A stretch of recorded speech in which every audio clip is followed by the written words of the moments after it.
Potensi terjadinya korupsi di sektor sumber daya alam itu Ya. diawali dari soal perizinan. Iya ya. Soal masalah perizinan, carut-marut itu biasanya soal masalah izin. Atau sengaja dibuat carut marut supaya bisa masuk ke kantong. Tapi kata kuncinya menurut saya yang paling penting adalah bagaimana sustainability. Sustainability. Kesinambungan pembangunan itu menjadi sesuatu yang sangat penting.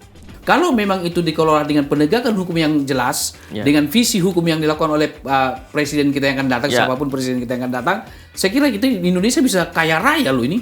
Kaya Kalau begitu. raya dan benar-benar bisa bermanfaat untuk masyarakat. Baik, salam jumpa kembali di program Horas di Main TV. Kali ini kita membahas aspek hukum terkait dengan bicara tentang pencalonan calon presiden dan wakil presiden sebagaimana diwacanakan di ruang publik. Kita ingin mengkaji bagaimana visi misi hukum daripada kandidat calon presiden dan wakil presiden kita pada pemilu 2024. Dan khususnya kita akan membahasnya juga tentang perspektif hukum dalam sumber daya alam. Untuk itu, pemirsa Main TV, kita hadir suatu tamu spesial kita, yaitu Profesor Dr. Agus Surono, SH, MH, Guru Besar Universitas Pancasila. Terima kasih Prof atas waktunya yang sangat sibuk sekali. Saya kontak terus, kami berterima kasih dalam acara ini menyediakan waktu untuk itu. Baik Prof, kita akan bicara dulu tentang visi misi hukum yang seharusnya ditawarkan teman-teman para calon presiden dan wakil presiden kita pada pemilu 2024. Silakan Prof. Ya, terima kasih. Jadi berkaitan dengan soal visi misi calon presiden dan wakil presiden ke depan berkaitan dengan soal hukum, terutama saya kira difokuskan kepada 3 hal. Ya. Yang pertama adalah soal penguatan kelembagaan berkaitan dengan penegakan hukumnya. Ya, ya. Kemudian yang kedua tentu berkaitan dengan soal sumber daya manusianya yang selain mempunyai kompetensi tertentu dan juga integritas. Ya. Dan yang ketiga adalah berkaitan dengan soal regulasi atau peraturan perundang-undangan yang memang mesti perlu dilakukan beberapa perubahan-perubahan dalam rangka untuk mewujudkan visi misi penegakan hukum ke depan ke arah yang lebih bagus. Baik. Kalau dalam konteks kelembagaan, apa yang kira perlu kita perkuat di situ? Apa memang ada fenomena kita lihat bahwa kelembagaan hukum kita saat ini memang belum kuat ya begitu? Dalam artian perlu ditingkatkan lagi soal masalah koordinasi misalkan. Koordinasi dalam kasus-kasus korupsi, beberapa kasus yang saya kira perlu ada koordinasi yang lebih harmonis lagi, lebih bagus lagi. Ya ini berkaitan dengan antar lembaga, misalkan seperti KPK dengan kepolisian, KPK dengan kejaksaan, ya di mana dalam beberapa kasus terakhir yang berkaitan dengan kepala Basarnas misalkan waktu itu kan. Nah ini kan sebenarnya persoalan yang berkaitan dengan soal koordinasi di antar kelembagaan itu. Jadi tidak ada lagi cicak dan buaya. Tidak ada lagi cicak dan buaya, betul ya. Baru kemudian tadi Prof menyinggung tentang integritas. Tentu sumber daya manusia dalam penegakan hukum. Dari kacamata Prof, memang kita masih perlu nggak kita pertanyakan tentang integritas para tentu dalam konteks oknum. Bagaimana Prof? Ya saya kira kan saya yakin ya di setiap lembaga itu saya selalu berprasangka baik. Ya. Kalau persoalan-persoalan yang berkaitan dengan ada beberapa oknum di masing-masing lembaga penegakan hukum, saya kira pasti ada. Nah, tinggal bagaimana masyarakat, bagaimana di antara pimpinan di lembaga itu kemudian untuk memberikan contoh saya pikir yang baik sehingga kemudian membentuk satu karakter yang memang melahirkan suatu karakter-karakter yang punya integritas tertentu. Artinya bahwa pimpinan lembaga itu misalnya katakanlah Jaksa Agung gitu ya, Mahkamah Agung dan katakanlah Mahkamah Konstitusi, mereka harus menjadi suri teladan bagi penegak-penegak hukum di bawahnya, begitu kira-kira Prof? Ya, saya kira begitu. Ya, gitu saya kira begitu ya. Baru yang ketiga tadi Prof mengatakan adalah penguatan di bidang regulasi peraturan. Memang peraturan-peraturan kita dalam konteks hukum undang-undang itu masih perlu ada penguatan lagi di situ. Jangan-jangan ada undang-undang itu multitafsir dan lain-lain sebagainya. Silakan Prof. Ada, saya bisa memberikan contoh ya. Contoh di Undang-Undang Nomor 31 tahun 97 tentang peradilan militer. Yang ini kan masih merupakan bentuk perundang-undangan yang lama, yang sebelum adanya Undang-Undang 3199 tentang pemberantasan tindak pidana korupsi. Artinya kan itu perlu dilakukan satu penyesuaian, ya. Contoh misalkan berkaitan dengan kewenangan siapa sih kalau ada oknum katakanlah misalkan oknum militer bekerja sama dengan sipil melakukan satu tindak pidana korupsi misalkan. Ini siapa yang berwenang untuk melakukan proses hukum? Apakah di POM, apakah kemudian ini bisa langsung dilakukan oleh penyidik di apakah itu KPK ataukah di Kejaksaan atau yang lainnya. Nah ini kan mesti harus diatur secara jelas atau di hukum militer gitu ya, atau bahkan di POM sendiri atau di auditorat sendiri untuk melakukan proses hukum itu. Nah ini yang memang perlu dilakukan perubahan-perubahan. Ya, berarti di situ saya melihat ada kemungkinan tidak sinkronisasi.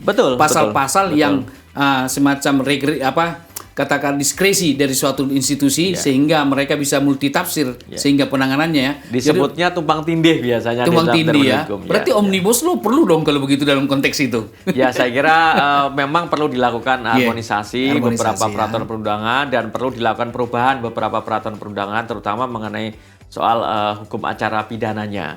Nah ini kan saat ini kan sedang berproses di hukum acara pidana yang KUHAP yang sekarang berlaku ini kan masih perlu dilakukan perubahan-perubahan. Undang-Undang 881 itu kan masih sedang dilakukan perubahan di DPR.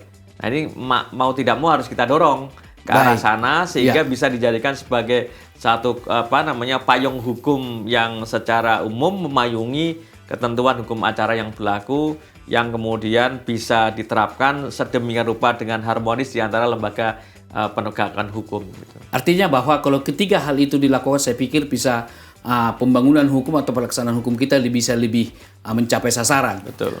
Kemudian Prof, di samping tentang tiga hal tersebut, kita melihat sekarang adalah persoalan penegakan hukum di bidang sumber daya alam. Siap. Tetapi sebelum kita bicara sejauh itu, mungkin Prof bisa menjelaskan kepada pemirsa Main TV, khusus program Horas ini, kira-kira apa sih yang dimaksud dengan sumber daya alam dalam konteks kacamata hukum? Saya memberikan satu penjelasan yang mudah saja mudah saja. Misalkan yang sederhana aja. Yang sederhana saja. Contoh misalkan berkaitan dengan soal perkebunan. Contoh berkaitan dengan soal pertambangan. Kemudian berkaitan dengan pertanian. Ada juga sumber daya alam kita yang ada di laut misalkan. Nah itu semua merupakan sumber daya alam yang mestinya sumber daya alam ini harus digunakan, dimanfaatkan untuk apa? Untuk kesejahteraan masyarakat. Undang-Undang Dasar 45 Undang-Undang 45 sebesar-besarnya. Pembukaan Dasar 45 kan mengamanatkan salah satu tujuan nasionalnya adalah untuk mewujudkan kesejahteraan masyarakat. Baik. Di dalam konteks sumber daya alam, katakanlah misalnya di bidang pertambangan, coba kita urai dulu. Ya boleh jadi ini sesuatu yang boleh teman-teman nanti calon presiden dan lain-lain penyusun perencana, mungkin pandangan Prof bisa mereka adopsi begitu ya. Dalam konteks katakanlah pertambangan, kira-kira apa sih di dalam pertambangan ini yang perlu diantisipasi atau ditegakkan dalam konteks hukum? Misalnya katakanlah bisa saja di bidang perizinan dan lain sebagainya. Karena kalau kita ikuti media, ada kecenderungan memang bahwa ada semacam cawe-cawe di dalam perizinan pertambangan tersebut. Silakan Prof. Ya, saya mencermati berkaitan dengan potensi terjadinya korupsi di sektor sumber daya alam itu diawali dari soal perizinan. Banyak soal-soal yang berkaitan dengan perizinan. Sebagai contoh misalkan ketika ada sektor tambang, sektor perkebunan yang kemudian memanfaatkan lahan-lahan di kawasan hutan, itu kan mesti harus ada izin. Betul. Apakah itu berupa izin pinjam pakai kawasan hutan, ataukah itu berupa izin alih fungsi kawasan hutan? Nah, di sini justru titik krusial potensi kemungkinan terjadinya korupsi di sektor sumber daya alam. Sehingga ke depan ini harus diatur secara tegas, secara eksplisit mana-mana saja yang boleh kemudian diberikan izin ya, dan mana-mana saja yang tidak boleh diberikan izin. Meskipun saat ini kan sedang dilakukan perubahan Undang-Undang Nomor 5 Tahun 90 tentang konservasi dan sumber daya alam hayati. Namun itu semua masih belum cukup, sehingga perlu dilakukan satu pengaturan yang lebih eksplisit, lebih tegas lagi terkait dengan soal sumber daya alam, khususnya sektor perizinan tadi. Perizinan ya. Betul. Saya kira misalnya kita tarik dalam sektor perizinan, bisa saja di bidang perkebunan misalnya kan. Nah itu kan kawasan hutan misalnya, dikonversi misalnya menjadi hutan sosial atau apapun namanya. Nah menurut pengamatan Prof, ada nggak peluang yang dilakukan oleh para birokrat? Karena saya mendapat informasi ternyata kalau hutan itu dikelola, misalnya sekian hektar atau sekian ribu hektar atau di kementerian. Jadi ada kategorisasi, kalau misalnya hanya sekian hektar mungkin di tingkat kabupaten dan lain-lain sebagainya.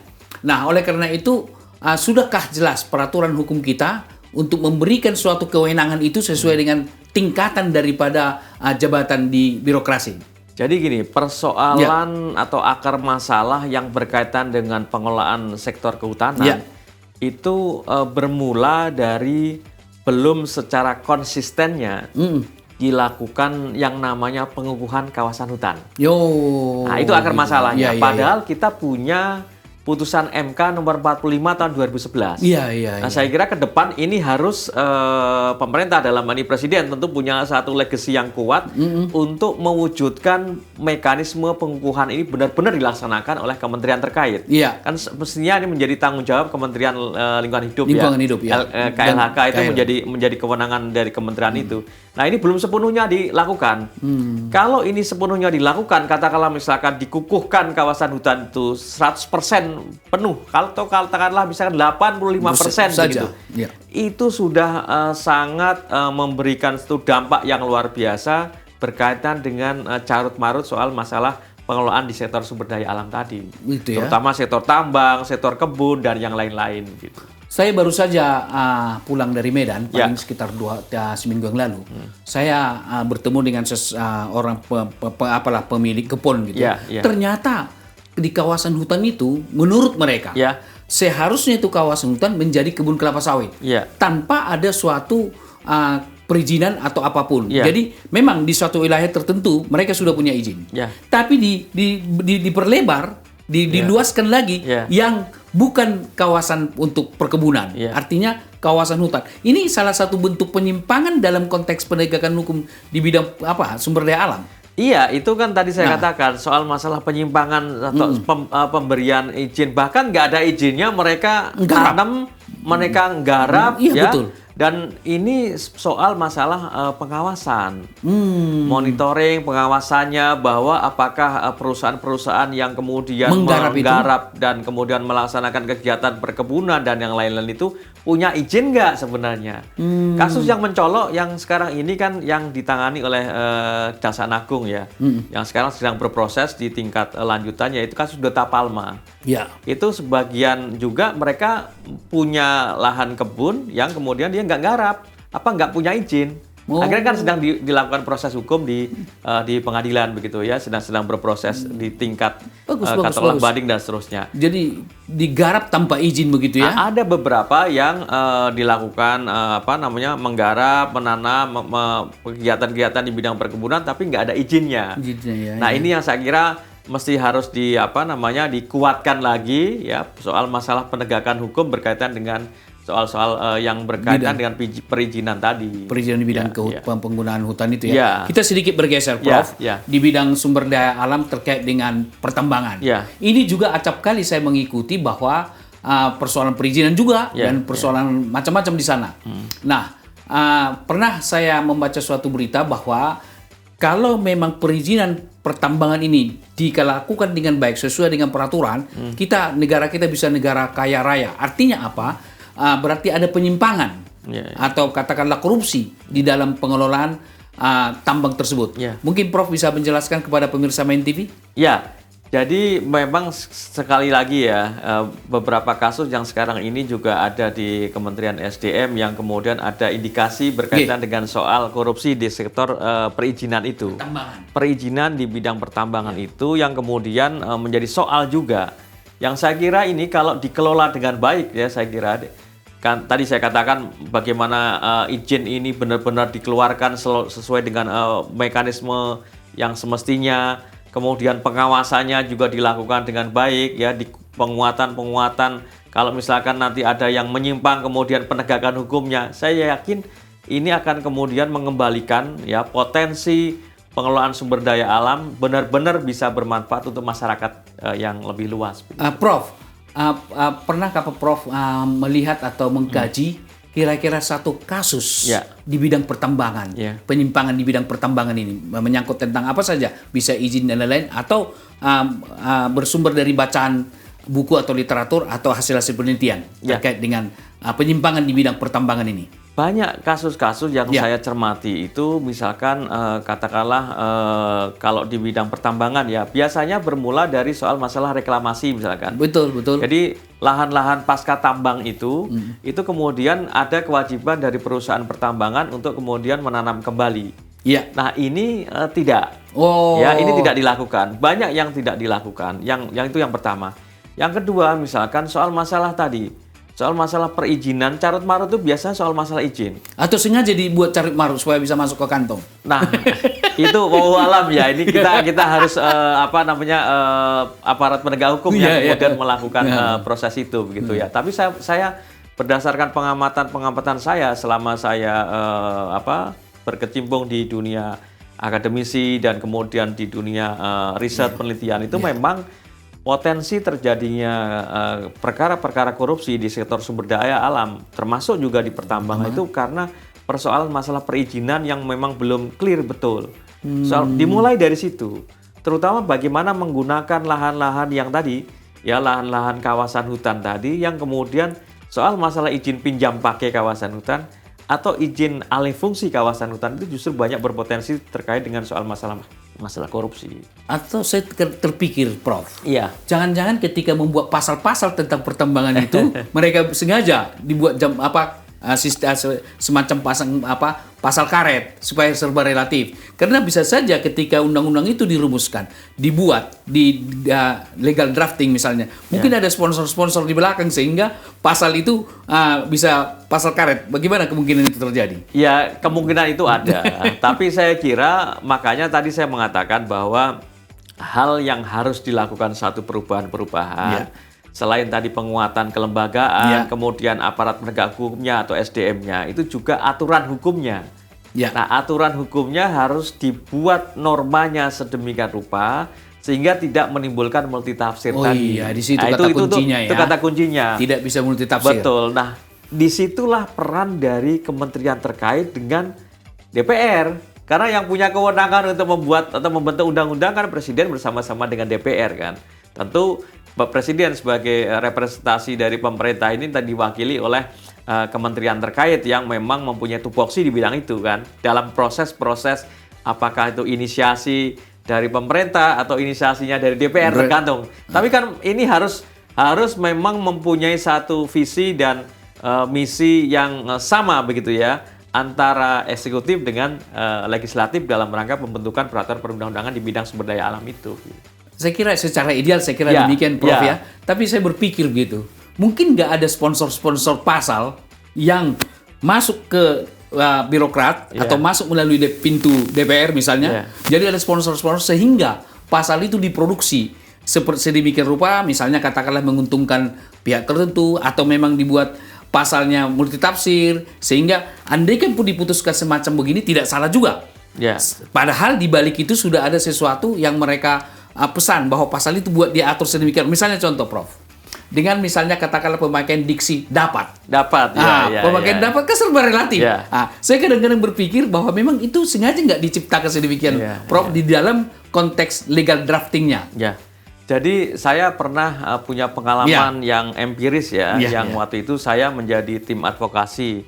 Tim advokasi kaitannya dengan soal Undang-Undang Kesehatan, ya, Undang-Undang Kesehatan waktu itu tahun 2009, ada yang namanya ayat-ayat tembakau, hilangnya ayat-ayat tembakau. Mungkin kita semua ya kan? Pernah Hilangnya ayat-ayat tembakau. Ada pernah. satu ayat di dalam satu pasal itu yang intinya itu adalah cukai tembakau itu tidak dilarang. Nah, padahal sebenarnya ini adalah ada message, ada pesan atau ada intervensi dari pihak katakanlah misalkan perusahaan-perusahaan yang rokok dan seterusnya. Ya, sponsor lah, sponsor lah gitu ya. Saya tidak bisa sebut. Tapi ini ada terjadi. Realitas itu ya. Ada terjadi dan itu konkret. Artinya pada waktu sidang paripurna ayat itu ada. Baik. Tapi kemudian ketika dikirimkan ke seknek ya, yang kemudian nanti akan diundangkan itu menjadi hilang ayat hilang itu. Pasal itu ya. Begitu di cross check lagi, akhirnya kemudian ada lagi ayat itu. Nah, ini terjadi begitu. Nah, oleh karena itu ya memang publik, masyarakat juga harus mengawasi ya bagaimana proses peraturan perundang-undangan ini.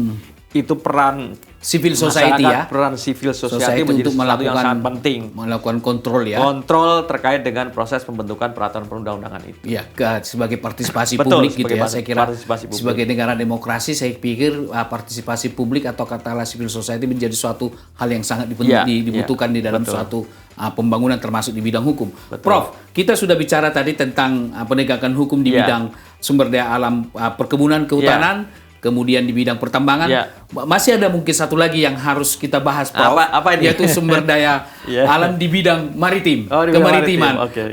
Mungkin Prof bisa menguraikan tersebut dan kemungkinan penyimpangan yang terjadi di sana. Iya. Sebenarnya tidak jauh berbeda dengan sektor sumber daya alam di bidang perkebunan, pertambangan, dan yang lain-lain. Potensi maritim kita itu sangat luar biasa. Nah, saya kira kalau dikaitkan dengan visi misi penegakan hukum ke depan begitu ya, berkaitan dengan visi misi penegakan hukum presiden di bidang hukum, ini adalah sangat erat kaitannya dengan soal penegakan hukum di sektor maritim.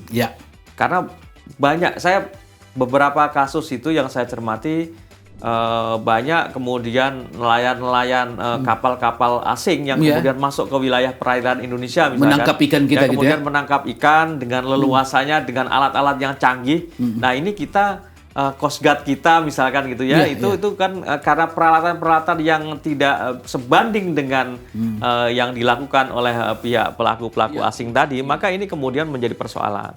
Itu dari sektor situ. Kemudian yang kedua, ini masih ada tarik-menarik. Tarik-menarik kelembagaan. Misalkan antara katakanlah Bakamla, antara Angkatan Laut, antara KKP, dan yang lain-lain. Ini masih tarik-menarik. Soal bagaimana proses penegakan hukum berkaitan dengan sektor sumber daya alam di wilayah maritim atau di wilayah laut. Nah, makanya karena hal ini masih terjadi, ini perlu kan Presiden harus turun tangan berkaitan dengan soal ini. Nah, ke depan tentu ini harus difokuskan juga. Karena potensi sumber daya maritim, sumber daya laut itu lebih besar sebenarnya. Kalau kita perhatikan berkaitan dengan misalkan ya contohnya pasir besi. Betul. Ya, pasir besi ini kan belum diekspor sedemikian rupa. Kita selalu sektor-sektor tambang itu banyak berkaitan dengan sekarang ini kan komoditas yang paling luar biasa kan adalah nikel kan. Nikel. Tapi sebenarnya banyak potensi yang lainnya. Misalkan rare earth misalkan, yang itu belum diolah sedemikian rupa. Nah, itu banyak juga di wilayah-wilayah pesisir, wilayah pantai, apakah itu wilayah Laut Jawa, Laut Luar Jawa, dan seterusnya, potensinya sangat luar biasa. Nah, ini harus juga diatur sedemikian rupa. Undang-undang pesisir pantai itu masih belum memadai untuk dapat kemudian memberikan satu kewenangan yang memang secara khusus fokus kepada bagaimana agar sumber daya maritim kita bisa lebih lebih bagus lagi untuk bisa dimanfaatkan untuk kepentingan masyarakat. Gitu. Berarti dari penjelasan Prof tadi saya melihat ada dua persoalan pokok di dalam penanganan penguatan hukum di bidang sumber daya alam di bidang kelautan, yaitu adalah kelembagaan lagi. Betul, kelembagaan lagi. Artinya belum ada sinkronisasi antara lembaga-lembaga yang menangani di bidang masih itu. Masih tarik menarik. Jadi persoalan kelembagaan lagi harus dibenahi. Betul. Artinya siapapun presiden kita yang akan datang, itu harus menjadi sesuatu hal yang penting harus diperbaiki. Betul. Kemudian dalam konteks pengelolaan kontennya, isinya. Karena Prof mengatakan tadi begitu banyaknya nikel dan lain-lain sebagainya, pasir besi dan lain-lain sebagainya. Kalau memang itu dikelola dengan penegakan hukum yang jelas, dengan visi hukum yang dilakukan oleh presiden kita yang akan datang, siapapun presiden kita yang akan datang, saya kira kita di Indonesia bisa kaya raya loh ini. Kaya raya dan benar-benar bisa bermanfaat untuk masyarakat. Masyarakat yang luar biasa jumlahnya berapa sekarang? 270 sekian juta penduduk itu. Anggaplah 280. 280. Saya kira 280 bisa, tidak perlu kemudian kita susah payah. Kuliah bahkan bisa gratis kalau memang ini benar-benar bisa dimanfaatkan di bidang sumber daya alam ini semua ya. Itu. Betul. Jadi artinya bahwa membenarkan bahwa kita memang sungguh-sungguh secara bumi kita kaya raya, tergantung lagi persoalan salah satu diantaranya tadi pencurian sumber daya alam kita di laut dan lain-lain sebagainya. Prof, kita sudah berbicara tentang berbagai hal mengenai sumber daya alam dari perspektif hukum. Ini kan tahun politik 2024 ini.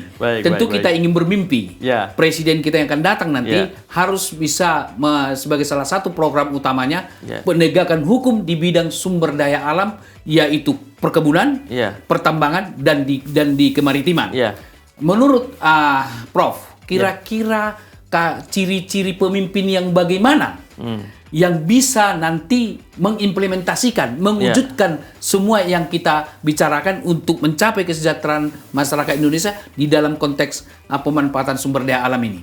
Ini bukan karena saya latar belakangnya hukum gitu ya, bukan karena itu. Tapi di antara beberapa calon presiden kita kan saya kira karena tantangan ke depan ini adalah berkaitan dengan soal tantangan penegakan hukum, kelembagaan, maka beberapa ciri-ciri yang saya bisa katakan kriteria-kriteria yang bisa kita, satu tentu saya menganjurkan bahwa latar belakangnya dia punya latar belakang bidang hukum. Menarik. Ya, itu satu. Yang kedua, tentu dia punya latar belakang soal masalah kebijakan publik. Ya, itu saya pikir paling tidak dengan dua kriteria tersebut, dan tentu pengalaman-pengalaman di bidang birokrasi, pengalaman-pengalaman di di DPR dan seterusnya itu juga menguatkan itu. Karena perlu di DPR itu bagaimana membuat regulasi, peraturan kan tidak hanya pemerintah ansih tapi kan bersama-sama sehingga komunikasi yang harus dibangun itu tentu punya pengalaman-pengalaman baik di bidang pemerintahan maupun di bidang legislasi di DPR, katakanlah misalkan seperti itu tuh menjadi satu hal yang sangat baik sekali.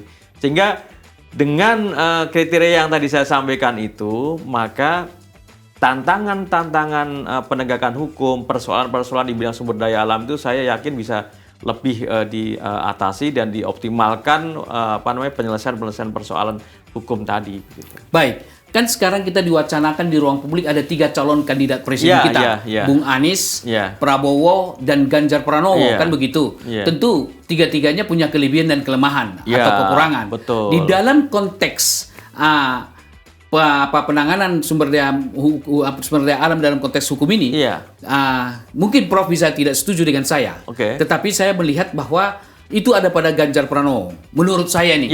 Kenapa saya mengatakan? Dia backgroundnya sarjana hukum. Menurut catatan saya dari UGM. Dia S2 dari kebijakan publik, kalau nggak salah dari UI. Dan kemudian dia punya pengalaman di DPR dan menjadi kepala daerah. Menurut saya berkesimpulan bahwa Ganjar Pranowo adalah orang yang sangat tepat dibanding kandidat lain yang bisa mewujudkan daripada persoalan-persoalan atau mengatasi segala persoalan yang kita kemukakan. Bagaimana menurut Prof? Ya, saya melihatnya begini. Tiga-tiganya baik. Tiga-tiganya saya yakin punya niatan yang sama, yaitu untuk kepentingan bangsa dan negara. Tapi persoalan ke depan mana yang paling pas? Gitu kan? Jadi kira-kira yang mana paling pas? Kalau dari 3 yang paling pas sesuai dengan kriteria tadi saya sampaikan, ya tentu yang punya latar belakang sarjana hukum karena saya profesor hukum kan. Kan? Yang kedua dia punya latar belakang juga kebijakan publik karena ini tantangan ke depan memang harus karena dia S2 juga ya. Dia S2 juga kan. Kebijakan publik. Ya, karena saya alumninya meskipun berbeda ya. Latar belakangnya hukum sama-sama dengan saya lah. Meskipun saya profesor hukum, beliau tidak profesor hukum kan gitu kira-kira. Tapi itu yang cocok. Jadi yang cocok, yang pas kemudian untuk membawa Indonesia ke depan. Tapi kata kuncinya menurut saya yang paling penting adalah bagaimana sustainability. Kesinambungan pembangunan itu menjadi sesuatu yang sangat penting. karena yang sudah dilakukan oleh presiden-presiden sebelumnya ya. Saya tidak menafikan semua presiden, tapi dalam 2 periode terakhir ini yang sudah dilakukan oleh Presiden Jokowi, saya pikir itu harus dilanjutkan. Program IKN sudah dituangkan dalam undang-undang, maka saya selalu menyampaikan dalam berbagai kesempatan sebagai seorang akademi, ini harus dikawal betul mengenai soal IKN dan harus dilanjutkan.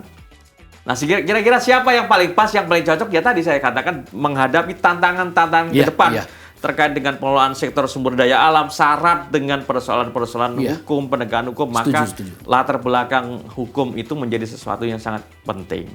Saya kira itu jawaban saya begitu ya. Sedikit Prof, sebagai closing statement, silakan Prof. Silakan. Ya, saya berharap ke depan bahwa presiden yang nanti akan dipilih oleh rakyat adalah presiden yang memang pas menghadapi persoalan-persoalan yang dihadapi oleh persoalan bangsa ini. Yang pertama adalah persoalan kesinambungan tadi, ya, kemudian persoalan yang berkaitan dengan bagaimana pengelolaan sumber daya alam itu bisa diatasi, dan karena banyak dengan di kedepan tantangan ke depan persoalan-persoalan hukum, maka saya menganjurkan atau menyarankan bahwa presiden yang dipilih ini berharap bisa berlatar belakang dari orang hukum. Karena melihat latar belakang presiden kita, tidak pernah ada sarjana hukum yang jadi presiden. Jadi teknik dari ITB kan, Pak Karno, kemudian Habibie dan seterusnya. Saya pikir kapan lagi presidennya jadi sarjana hukum? Karena persoalannya adalah penanganan hukum. Baik, terima kasih. Baik, terima kasih Prof. Saudara pemirsa Main TV, kita sama-sama dengar tadi bagaimana diskusi kita kali ini, bahwa pemimpin yang akan ke depan adalah pemimpin yang bisa menegakkan atau membuat suatu peraturan hukum yang bisa terkait antara satu dengan lain, penguatan kelembagaan, kerjasama, dan integritas daripada penegak hukum tersebut. Tentu yang bisa menangani tersebut menurut profesor kita adalah bahwa dia yang berlatar belakang hukum dan mempunyai latar belakang kebijakan publik dan pernah menjadi pemimpin yang dipilih oleh rakyat. Jadi yang dipilih oleh rakyat, misalnya kalau kita lihat ketika dia DPR dipilih rakyat, ketika gubernur dipilih rakyat. Tapi kalau tidak pernah dipilih rakyat, berarti belum tentu bisa menjadi pemimpin yang pro rakyat. Saya kira demikian. Saya Emrus Sihombing pada program Horas. Selamat bertemu kembali.